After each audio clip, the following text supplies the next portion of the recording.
Hi hello friends, welcome to my channel Kruthika's lifestyle blogs. ಎಲ್ಲರೂ ಹೇಗಿದ್ದೀರಾ? ಎಲ್ಲರೂ ಚೆನ್ನಾಗಿದ್ದೀರಾ ಅಂತ ಭಾವಿಸ್ತಾ ಬನ್ನಿ ಇವತ್ತಿನ ಬ್ಲಾಗ್ ಸ್ಟಾರ್ಟ್ ಮಾಡೋಣ. ಇವತ್ತು ವ್ಲಾಗಲ್ಲಿ ಏನಿಲ್ಲ, ಫ್ರಿಡ್ಜ್ ಕ್ಲೀನಿಂಗು ಮತ್ತು ಆರ್ಗನೈಸಿಂಗು ತೋರಿಸ್ತಾ ಇರೋದು. ವರಮಹಾಲಕ್ಷ್ಮಿ ಹಬ್ಬ ಬಂತಲ್ವ, ಒಂದೊಂದೇ ಕ್ಲೀನಿಂಗ್ ಸ್ಟಾರ್ಟ್ ಮಾಡ್ಕೊಂಡಿದ್ದೀನಿ. ಫಸ್ಟು ಕಿಚನ್ ಕ್ಲೀನ್ ಮಾಡಬೇಕು ಅಂದ್ಕೊಂಡಿದ್ದೆ, ಆದರೆ ಇಲ್ಲಿ ನಾನು ಫ್ರಿಡ್ಜ್ ಖಾಲಿಯಾಗಿತ್ತು. ಇನ್ನು ಇವತ್ತು ಸಂತೆ ಇದೆ, ಇವತ್ತು ಹೋಗಿ ತರಕಾರಿ ಸೊಪ್ಪುಗಳೆಲ್ಲ ತಂದರೆ ಅದು ಫಿಲ್ ಆಗಿಬಿಡುತ್ತೆ ಫ್ರಿಡ್ಜು. ಹಾಗಾಗಿ ಇವತ್ತು ಫಸ್ಟ್ ಫ್ರಿಡ್ಜ್ ಕ್ಲೀನ್ ಮಾಡ್ಕೊಂಬಿಡೋಣ ಅಂತ ಹೇಳ್ಬಿಟ್ಟು ಎಲ್ಲ ರೆಡಿ ಎತ್ಕೊತಾ ಇದ್ದೀನಿ. ಮೊದಲಿಗೆ ಇಲ್ಲಿ ಪ್ಲಗ್ ತೆಗಿತಾ ಇದ್ದೀನಿ. ಫ್ರಿಡ್ಜ್ ಕ್ಲೀನ್ ಮಾಡಬೇಕು ಅಂತಂದರೆ ಫಸ್ಟ್ ಕನೆಕ್ಷನ್ ತೆಗಿಬೇಕಲ್ವ, ಹಾಗಾಗಿ ಕನೆಕ್ಷನ್ ತೆಗೆದುಬಿಟ್ಟು ಆಮೇಲೆ ಫ್ರಿಡ್ಜ್ ಮೇಲ್ಗಡೆ ಇರೋ ಕವರು, ಬೇರೆ ಏನೇನು ಥಿಂಗ್ಸ್ ಇಟ್ಟಿರ್ತೀವ ಎಲ್ಲ ತೆಗೆದಿಟ್ಬಿಟ್ಟು ಇವಾಗ ಅದರಲ್ಲಿರೋದೆಲ್ಲ ಒಂದೊಂದೇ ತೆಗಿತಾ ಇದ್ದೀನಿ. ನಮ್ಮ ಫ್ರಿಜ್ಜಲ್ಲಿ ಜಾಸ್ತಿ ಮಿಲ್ಕ್ ಐಟಮೇ ಜಾಸ್ತಿ ಇರೋದು, ಮೊಸರು ಮತ್ತು ಕೆನೆ ಇಷ್ಟು ಜಾಸ್ತಿ ಸ್ಟೋರ್ ಆಗಿರುತ್ತೆ. ಯಾಕಂದರೆ ನಮ್ಮನೇಲಿ ಪೆಟ್ಟಿದೆ, ಅದ್ರ ಹೆಸರು ಸ್ಯಾಂಡಿ ಅಂತ, ತೋರಿಸ್ತೀನಿ ನಿಮ್ಗೆ ಯಾವಾಗಾದರೂ. ಅದಕ್ಕೆ ಮೊಸರಲ್ಲೇ ಯಾವಾಗೂ ಊಟ ಇಕ್ಕೋದು, ಅಂದರೆ ರೈಸ್ ಕಲಸಿಡೋದು, ಬೇರೆ ಏನೂ ಕೊಡೋಲ್ಲ ಅದಕ್ಕೋಸ್ಕರ ಇಲ್ಲಿ ಮೊಸರು ಸ್ಟಾಕ್ ಇರುತ್ತೆ ಯಾವಾಗೂ ಫ್ರಿಜ್ಜಲ್ಲಿ. ಮೊಸರು ಮತ್ತು ಹಾಲಿನ ಕೆನೆ ಇಷ್ಟು ಕಂಪಲ್ಸರಿ ಇದ್ದೇ ಇರುತ್ತೆ ಫ್ರಿಜ್ಜಲ್ಲಿ. ನಾನು ಇವಾಗ ಯೋಚನೆ ಮಾಡ್ತಾಯಿದ್ದೀನಿ, ಫ್ರಿಜ್ ತಗೊಳ್ಳೋವಾಗ ದೊಡ್ಡದು ತೊಗೋಬೇಕಿತ್ತು. ಇದು ಡಬಲ್ ಡೋರ್ ಫ್ರಿಜ್ ನನಗೆ ಸಾಕಾಗ್ತಾ ಇಲ್ಲ ಅಂತ. ಯಾಕಂತಂದರೆ ಸಿಂಗಲ್ ಡೋರ್ ಇರೋರು ಅದು ಹೆಂಗೆ ಮೇಂಟೈನ್ ಮಾಡ್ತಾರೋ ಗೊತ್ತಿಲ್ಲ ನನಗೆ. ಈ ಡಬಲ್ ಡೋರ್ ಫ್ರಿಜ್ ಇಟ್ಕೊಂಡು ನನಗೆ ಸಾಕಾಗ್ತಾನೇ ಇಲ್ಲ ಅನಿಸುತ್ತೆ ಒಂದೊಂದು ಟೈಮು. ಅಷ್ಟು ಫುಲ್ಲಾಗಿರುತ್ತೆ. ನಾನು ಬೇರೆ ಏನೂ ಇಡೋದಿಲ್ಲ, ಈ ಕಾಳುಗಳು ಮತ್ತು ಮಸಾಲೆ ಪುಡಿಗಳು ಮತ್ತು ಹಾಲಿನ ಕೆನೆ ಇಷ್ಟೇ ನನ್ನ ಫ್ರಿಜ್ಜಲ್ಲಿರೋದು. ಅದಕ್ಕೆ ಎಷ್ಟು ಜಾಸ್ತಿ ಫಿಲ್ ಆಗಿಬಿಟ್ಟಿರುತ್ತೆ. ಇವಾಗ ಎಲ್ಲ ತೆಗೆದು ಒಂದೊಂದೇ ಇಟ್ಕೊಂಡಿದ್ದೀನಿ. ಸಿಂಕಲ್ಲಿ ತೊಳೆಯೋಕ್ಕಾಗಲ್ವಲ್ಲ ಫ್ರಿಜ್ಜಿದು ಡ್ರಾಯರ್ಗಳು ಮತ್ತು ಶೆಲ್ಫುಗಳಲ್ವ, ಅದಕ್ಕೆ ಹೊರಗಡೆ ಇಟ್ಕೊಂಡು ತೊಳ್ಕೊತಾ ಇದ್ದೀನಿ. ಇವಾಗ ತೊಳೆದು ಒಣಗಾಕಿದ್ದೀನಿ ಆಚೆ ಕಡೆ ಹೊರಡದ ಪಾರ್ಕಿಂಗಲ್ಲಿ. ಇವಾಗ ವಿಮ್ ಲಿಕ್ವಿಡು ಮತ್ತು ಇನ್ನೇನು ಹಾಕೋದಿಲ್ಲ ನಾನು, ಜಾಸ್ತಿ ಏನು ಗಲೀಜಾಗಿರಲ್ಲ, ಅವಾಗವಾಗ ಕ್ಲೀನ್ ಮಾಡ್ಕೊತೀನಿ ನಾನು. ವಿಮ್ ಲಿಕ್ವಿಡ್ಡು ಸ್ವಲ್ಪ ನೀರಿಗೆ 1 ಡ್ರಾಪ್ ಅಷ್ಟೇ ಹಾಕ್ಕೊಳ್ಳೋದು, ಜಾಸ್ತಿ ನೊರೆ ಬರೋ ಥರ ಹಾಕ್ಕೊಳ್ಳಲ್ಲ. ಯಾಕಂದರೆ ಫ್ರಿಜ್ಜಿಗೆ ಜಾಸ್ತಿ ಕೆಮಿಕಲ್ಲು ಏನು ಜಾಸ್ತಿ ಇದು ಮಾಡಬಾರ್ದು ಅಂತ ಹೇಳ್ತಾರಲ್ವ, ಹಾಗಾಗಿ ನಾನು ಸ್ವಲ್ಪ ವಿಮ್ ಲಿಕ್ವಿಡು ಮತ್ತು ಬೇಕಿದ್ರೆ ಸೋಡಾ ಹಾಕ್ಕೊತೀನಿ. ಜಾಸ್ತಿ ಬ್ಯಾಡ್ ಸ್ಮೆಲ್ ಬರ್ತಾಯಿತ್ತು ಅಂದರೆ ಮಾತ್ರ. ಬ್ಯಾಡ್ ಸ್ಮೆಲ್ ಬರಲ್ಲ, ಯಾಕಂದರೆ ನಾನು ಯಾವಾಗಲೂ ಫ್ರಿಜ್ಜಲ್ಲಿ ಇಟ್ಟಿರ್ತೀನಿ ಬೇಕಿಂಗ್ ಸೋಡಾ, ಅದಕ್ಕೋಸ್ಕರನೇ. ಇವಾಗ ಒದ್ದೆ ಬಟ್ಟೆ ಮಾಡಿಕೊಂಡು ನೀಟಾಗಿ ಎಲ್ಲ ಒರೆಸ್ಕೊತಾ ಇದ್ದೀನಿ. ಆ ಶೆಲ್ಫ್ ಇಡಲ್ವಲ್ಲ, ಆ ಶೆಲ್ಫ್ ಇಡ್ತೀವಿ ನಾನು. ಅಲ್ಲಿಗೂ ಫ್ರಿಜ್ ಲೈನರ್ಸ್ ಹಾಕಿರ್ತೀನಿ.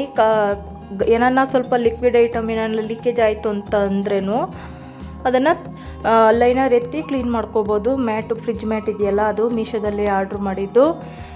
ಲಿಂಕ್ ಬೇಕಿತ್ತು ಅಂದರೆ ಕಮೆಂಟ್ ಮಾಡಿ, ಲಿಂಕ್ ಕೊಡ್ತೀನಿ. ಆಲ್ಮೋಸ್ಟ್ ನಾನು ಫ್ರಿಜ್ ಆರ್ಗನೈಸರು ಯಾವುದು ತೊಗೊಂಡಿಲ್ಲ, ಒಂದು ಬಾಕ್ಸ್ ಮಾತ್ರ ತೊಗೊಂಡಿದ್ದೀನಿ. 1-2 ಬಾಕ್ಸ್ ಏನೋ ಫ್ರಿಜ್ ಆರ್ಗನೈಸರ್ ತೊಗೊಂಡಿರೋದು. ಅದರದ್ದು ಲಿಂಕು ಬೇಕಿತ್ತು ಅಂದರೆ ಕಮೆಂಟ್ ಮಾಡಿ, ಪಿನ್ ಮಾಡಿರ್ತೀನಿ. ಮಧ್ಯೆ ಬಟ್ಟೆ ಜಾಲಿಸ್ಕೊಂಡು ಒರೆಸ್ಕೊಳ್ತಾ ಇರೋದು. ಇವಾಗ ಫ್ರಿಜ್ ಒಳಗಡೆ ಒರೆಸಿದ್ದೀನಿ. ಇವಾಗ ಡೋರ್ ಒರೆಸ್ಕೋಬೇಕು. ಈ ಕಡೆ ಇದೆಯಲ್ಲ ಡೋರು, ಅದು ಡೋರಲ್ಲೇ ಜಾಸ್ತಿ ಗಲೀಜಾಗಿರೋದು. ಯಾಕಂದರೆ ಅಕಸ್ಮಾತ್ ಏನಾನ ಅರ್ಜೆಂಟಲ್ಲಿ ಪ್ಯಾಕೆಟ್ ಏನಾನ ಓಪನ್ ಇತ್ತು ಅಂದರೆ ಅಚ್ಚಲ್ಲಿ ಹೋಗ್ತಾ ಇರುತ್ತೆ. ಲೈನರ್ಸ್ ಹಾಕಿನೂ ಕೂಡ ಸೆಂಟ್ರಲ್ಲಿ ಗ್ಯಾಪ್ ಇರುತ್ತಲ್ವ, ಅಲ್ಲಿ ಓಪನ್ ಆಗಿಬಿಟ್ಟು ಬಿದ್ದೋಗ್ಬಿಟ್ಟಿರುತ್ತೆ. ಅದು ಸ್ವಲ್ಪ ಡೀಪಾಗಿ ಒರೆಸ್ಕೋಬೇಕು ನೀಟಾಗಿ. ಇವಾಗ ಅದನ್ನು ಒರೆಸ್ಕೊಳ್ತಾ ಇದ್ದೀನಿ ನಾನು. ಮಸಾಲೆ ಪ್ಯಾಕೆಟ್ಸ್ ಎಲ್ಲ ನಾನು ಒಂದು ಡಬ್ಬದಲ್ಲೇ ಹಾಕಿ ಅದರಲ್ಲಿ ಇಟ್ಟಿರೋದು. ಎಮರ್ಜೆನ್ಸಿಯಲ್ಲಿ ಬೆಳಗ್ಗೆ ಹೊತ್ತು ಏನಾರ ಮಾಡಬೇಕಾದ್ರೆ ಎತ್ಕೊಂಡಿರ್ತೀನಲ್ವ, ಅದನ್ನು ಹಂಗೆ ಇಟ್ಬಿಟ್ಟಿರ್ತೀನಿ ಒಂದೊಂದು ದಿನ. ಅದಕ್ಕೋಸ್ಕರ ಸ್ವಲ್ಪ ಏನಾನ ಚೆಲ್ಲೋಗಿರುತ್ತೆ ಅಷ್ಟೇನೆ, ಇನ್ನು ಬೇರೆ ಏನೂ ಚೆಲ್ಲಿರಲ್ಲ. ಆ ಥರ ಕೇರ್ಫುಲ್ಲಾಗಿ ನೋಡ್ಕೊತಾನೆ ಇರ್ತೀನಿ ಯಾವಾಗೂ ನಾನು. ಇವಾಗ ಒದ್ದೆ ಬಟ್ಟೆಲಿ ಒರೆಸಿದ್ದಾಯಿತು, ಇನ್ನೂ ಫ್ರೀಝರ್ ಒರೆಸಿಲ್ಲ. ಕೆಳಗಡೆ ಅದು ಒದ್ದೆ ಬಟ್ಟೆಲಿ ಒರೆಸಿರೋದನ್ನು ಡ್ರೈ ಬಟ್ಟೆಯಲ್ಲಿ ಒರೆಸ್ಕೊತಾ ಇದ್ದೀನಿ. ಯಾಕಂದರೆ ತ್ಯಾವ ಹಂಗೆ ಇರುತ್ತೆ ಒದ್ದೆ ಬಟ್ಟೆಲಿ ಒರೆಸಿರೋದು, ಅದಕ್ಕೋಸ್ಕರನೇ. ಇವಾಗ ನೀಟಾಗಿ ಒಣಗಿರೋ ಬಟ್ಟೆಯಲ್ಲಿ ಒರೆಸ್ಕೊಳ್ಳೋದು. ನಾನು ಅದಕ್ಕಂತಲೇ ಯಾವುದೂ ಬಟ್ಟೆ ಇಟ್ಕೊಂಡಿಲ್ಲ. ನನ್ನ ಮಗಳದು ಕಾಟನ್ ಬಟ್ಟೆ ಇರುತ್ತಲ್ವ, ಅದರಲ್ಲೇ ಒರೆಸ್ಕೊಳ್ಳೋದು. ಆ ಥರ ಚಿಕ್ಕ ಬಟ್ಟೆ ಎಲ್ಲ ನಾನು ಇಟ್ಟಿದ್ದೀನಿ. ನನಗೆ ಹೆಂಗೆ ಬೇಕೋ ಆ ಥರ ಕಟ್ ಮಾಡಿ ಇಟ್ಕೊಂಡಿರ್ತೀನಿ. ಈ ಥರ ರೀಯೂಸ್ ಮಾಡ್ಕೋಬೋದು ಅಂತ. ಅದು ಬನೀನ್ ಕ್ಲಾತ್ ಇರುತ್ತಲ್ವ ಆ ಥರ ಟೈಪ್ ಬಟ್ಟೆ. ಕಾಟನ್ನಲ್ಲೂ ಬೇರೆ ಬೇರೆ ಥರ ಬರುತ್ತೆ. ಈ ಫ್ರಿಜ್ಗೆಲ್ಲನೂ ಬನೀನ್ ಕ್ಲಾತ್ ಬರುತ್ತಲ್ವ ಆ ಥರದ್ರಲ್ಲಿ ಒರೆಸ್ಕೊಂಡ್ರೆ ತುಂಬಾ ಚೆನ್ನಾಗಿರುತ್ತೆ. ಇವಾಗ ಒಳಗಡೆ ಎಲ್ಲ ಕ್ಲೀನ್ ಮಾಡ್ಕೊಂಡಿದ್ದಾಯಿತು. ಮೇಲುಗಡೆ ಕ್ಲೀನ್ ಮಾಡ್ಕೊತಾ ಇದ್ದೀನಿ. ನನ್ನ ಮಗಳಿಗೆ ಈ ಥರ ಫ್ರಿಜ್ ಮೇಲೆ ಮ್ಯಾಗ್ನೆಟ್ ಎಲ್ಲ ಅಂಟ್ಸೋಕ್ಕೆ ಇಷ್ಟ. ತಂದು ಅಂಟಿಸಿದ್ದಾಳೆ. ಜಾಸ್ತಿ ಅಂಟ್ಸೋಕ್ಕೆ ಬಿಟ್ಟಿಲ್ಲ, ಸುಮ್ಮನೆ ಒಂದು 4 ಏನೋ ಅಂಟಿಸಿದ್ದಾಳೆ. ಅದನ್ನೆಲ್ಲ ತೆಗೆದಿಟ್ಬಿಟ್ಟು ನೀಟಾಗಿ ಅದನ್ನು ಕೂಡ ಬನೀನ್ ಕ್ಲಾತ್ ಬರುತ್ತೆ ಅದರಲ್ಲಿ ಒರೆಸ್ಕೊಂಡ್ರೆ ಫ್ರಿಜ್ಜು ಒಂಚೂರು ಆಮೇಲೆ ಡ್ರೈ ಬಟ್ಟೆಲಿ ಒರೆಸ್ಕೊಳ್ಳೋದು. ನೀಟಾಗಿ ಒಳ್ಳೆ ಮಿರರು ಹೊಳಿತಲ್ವ ಆ ಥರ ಹೊಳಿತಾ ಇರುತ್ತೆ. ಅದಕ್ಕೆ ನಾನು ಈ ಥರದ್ರಲ್ಲೇ ಒರೆಸ್ಕೊಳ್ಳೋದು. ಮೈಕ್ರೋಫೈಬರ್ ಕ್ಲಾತು ಇನ್ನೊಂದು ಏನೂ ಬೇಡ, ಇದರಲ್ಲೇ ಒರೆಸ್ಕೊಂಡ್ರೆ ಸಾಕು. ಫಸ್ಟು ಏನಂದರೆ ತೇವದ ಬಟ್ಟೆಲಿ ಒರೆಸ್ಕೋಬೇಕು ಮತ್ತು ಡ್ರೈ ಬಟ್ಟೆಲಿ ಒರೆಸ್ಕೋಬೇಕು.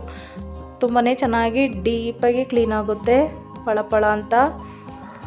ಮತ್ತು ಇನ್ನೊಂದು ಥರನೂ ಮಾಡ್ಕೊಬೋದು. ಕೊಲಿನ್ ಇದೆಯಲ್ವ ಅದನ್ನು ಸ್ಪ್ರೇ ಮಾಡಿಬಿಟ್ಟು ನ್ಯೂಸ್ ಪೇಪರ್ ಇದೆಯಲ್ಲ ಅದರಲ್ಲಿ ಒರೆಸ್ಕೊಂಡು ಅಂದ್ರೂ ತುಂಬ ಚೆನ್ನಾಗಿ ಕ್ಲೀನ್ ಆಗುತ್ತೆ ಮೇಲ್ಗಡೆ. ನೀವು ಕೊಲಿನ್ ಬಂದು ಗ್ಲಾಸ್ ಐಟಮ್ಸ್ ಎಲ್ಲ ಕ್ಲೀನ್ ಮಾಡೋದಕ್ಕೆ ಚೆನ್ನಾಗಿರುತ್ತಲ್ವ, ಅದನ್ನೇ ಫ್ರಿಜ್ಗೂ ಕೂಡ ಹಾಕ್ಕೋಬೋದು. ಆದರೆ ನ್ಯೂಸ್ ಪೇಪರಲ್ಲಿ ಒರೆಸಿ ನೋಡಿ, ತುಂಬಾ ಚೆನ್ನಾಗಿ ಕಾಣಿಸುತ್ತೆ. ಇವಾಗ ನೀಟಾಗಿ ಎಲ್ಲ ತೇವದ ಬಟ್ಟೆಲಿ ಒರೆಸ್ಕೊಂಡೆ. ಇದನ್ನು ಕೂಡ ಡ್ರೈ ಬಟ್ಟೆಲಿ ಒರೆಸ್ಕೊಳ್ಳೋದು. ಇಷ್ಟು ಮಾಡೋಷ್ಟರಲ್ಲಿ ಇಲ್ಲಿ ನಾನು ತೊಳೆದಿಟ್ಟಿದ್ನಲ್ವ ಫ್ರಿಜ್ದು ಎಲ್ಲ ಒಣಗಿದೆ. ಇವಾಗ ಒಂದೊಂದೇ ಎತ್ಕೊಂಡೋಗಿ ಎಲ್ಲ ಜೋಡಿಸ್ಕೊಳ್ಳೋದು. ನೋಡಿ ಎಲ್ಲ ನಾನು ಜೋಡಿಸ್ಕೊಂಡಿದ್ದೀನಿ. ಇದು ಶೆಲ್ಫ್ಸ್ ಎಲ್ಲ. ಇಂಪಾರ್ಟೆಂಟ್ ಟಿಪ್ಪು ನಿಮಗೆ, ಹುಣಸೆಹಣ್ಣು ಫ್ರಿಜ್ಜಲ್ಲಿ ಇಟ್ಕೊಂಡ್ರೆ ತುಂಬ ಚೆನ್ನಾಗಿ ತುಂಬ ದಿನ ಬಾಳಿಕೆ ಬರುತ್ತೆ. ಹೊರಗಡೆ ಇಟ್ಟರೆ ಕಪ್ಪಗಾಗ್ಬಿಡುತ್ತೆ ಬೇಗ ಹುಣಸೆಹಣ್ಣು. ಗೊತ್ತಿಲ್ಲ ಇದು ಎಷ್ಟು ಜನಕ್ಕೆ ಗೊತ್ತೋ ಗೊತ್ತಿಲ್ವಂತ, ಯಾರಿಗಾದ್ರೂ ಗೊತ್ತಿದ್ರೆ ಕಮೆಂಟ್ ಮಾಡಿ. ನೋಡಿ ನಾನು ಇಲ್ಲಿ ಇಟ್ಟಿದ್ದೀನಿ. ಆದರೆ ಕವರಲ್ಲಿ ಒಂದು ಕವರ್ ಫಸ್ಟು ಹಾಕಿ ಅದ್ರ ಮೇಲೆ ಇನ್ನೊಂದು ಕವರು ರ್ಯಾಪ್ ಮಾಡಿ ಇಡಬೇಕು. ಇದು ಬಂದು ನನ್ನ ತಂಗಿ ಮಾಡಿರೋದು ಹಸಿಟ್ಟು. ಏನಂತಂದರೆ ರಾಗಿ ಮತ್ತು ಅಕ್ಕಿ ಎಲ್ಲ ತೊಳೆದು ಒಣಗಾಕ್ಬಿಟ್ಟು, ಗೋಧಿ ಇದನ್ನೆಲ್ಲನೂ ತೊಳೆದು ಒಣಗಾಕ್ಬಿಟ್ಟು ಡ್ರೈ ಫ್ರೂಟ್ಸ್ ಎಲ್ಲ ಹುರಿದು ಮಾಡಿರೋಂಥ ಹಸಿಟ್ಟು. ಒಂಥರ ಮಕ್ಳಿಗೂ ಸರಿ ಹಸಿಟ್ಟು ಅಂತಾರಲ್ವ ಆ ಥರ ಮಾಡಿರೋದು.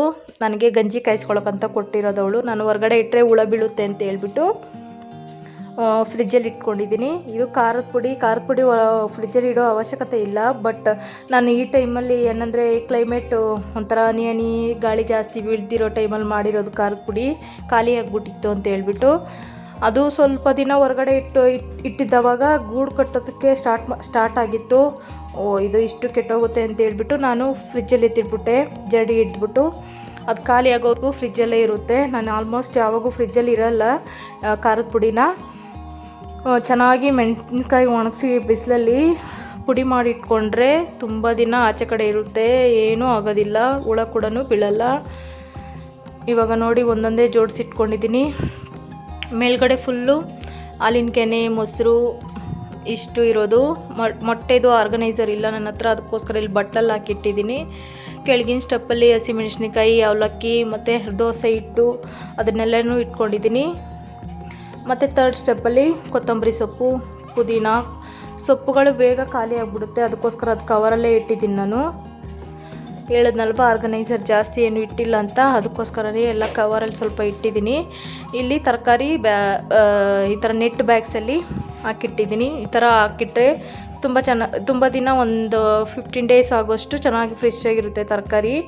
ಇವಾಗ ಫ್ರೀಝರಲ್ಲಿ ಕೂಡ ಕಾಳುಗಳು, ಈ ಹಸಿಟ್ಟು ಏನಂತಾರೆ ಗೋಧಿ ಹಸಿಟ್ಟು ಕೂಡ ಬೇಗ ಹುಳ ಆಗ್ಬಿಡುತ್ತಲ್ವ, ಅದು ಏನಾರ ಎಕ್ಸ್ಟ್ರಾ ಇತ್ತು ಅಂದರೆ ಫ್ರೀಝರಲ್ಲಿ ಇಟ್ಬಿಡ್ತೀನಿ.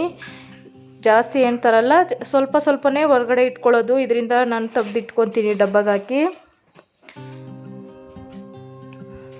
ನೋಡಿ ಇಲ್ಲಿ ತೋರಿಸ್ತಾ ಇದ್ದೀನಿ, ಮೊಟ್ಟೆ ಬಟ್ಲಲ್ಲಿ ಇಟ್ಟಿದ್ದೀನಿ. ಇದು ಕೆಳಗಿನ ಡಬ್ಬದಲ್ಲಿ ಅವಲಕ್ಕಿನೂ ಸ್ವಲ್ಪನೇ ಹಾಕಿಟ್ಕೊಂಡಿರೋದು, ಜಾಸ್ತಿ ತರೋದಿಲ್ಲ. ಹೊರಗಡೆ ಸ್ವಲ್ಪ ಎಷ್ಟು ಬೇಕೋ ಅಷ್ಟು ಹಾಕಿಟ್ಕೊಂಡಿರ್ತೀನಿ. ಮಿಕ್ಕಿದ್ದೇನ ಇತ್ತು ಅಂದರೆ ಫ್ರಿಜ್ಜಲ್ಲಿ ಎತ್ತಿಟ್ಕೊತೀನಿ. ಕೊತ್ತಂಬರಿ ಸೊಪ್ಪು ನೋಡಿ, ಇಲ್ಲಿ ಶುಂಠಿ ಬೆಳ್ಳುಳ್ಳಿ paste, jam bottle, pizza sauce ಮತ್ತು vinegar, soya sauce, red chilli sauce ಇಷ್ಟನ್ನು ಒಂದೇ ಇದರಲ್ಲಿ ಇಟ್ಕೊಂಡಿದ್ದೀನಿ. ಇದು ಬಂದು ನೋಡಿ ಮಸಾಲೆ ಪ್ಯಾಕೆಟು, ಈ ಥರ ಕೆಳಗಿನ ಡಬ್ಬದಲ್ಲಿ ಇಟ್ಕೊಂಡಿದ್ದೀನಿ. ಈ ವಿಡಿಯೋ ಏನಾದರೂ ನಿಮ್ಗೆ ಇಷ್ಟ ಆಗಿದರೆ ಪ್ಲೀಸ್ ಸಬ್ಸ್ಕ್ರೈಬ್ ಮಾಡಿ, ಫ್ರೆಂಡ್ಸ್ ಆ್ಯಂಡ್ ಫ್ಯಾಮಿಲಿಗೆ ಶೇರ್ ಮಾಡಿ, ಕಮೆಂಟ್ ಮಾಡಿ, ಲೈಕ್ ಮಾಡಿ. Thanks for watching. ಸಿಗೋಣ ನೆಕ್ಸ್ಟ್ ವ್ಲಾಗಲ್ಲಿ. ಬಾಯ್.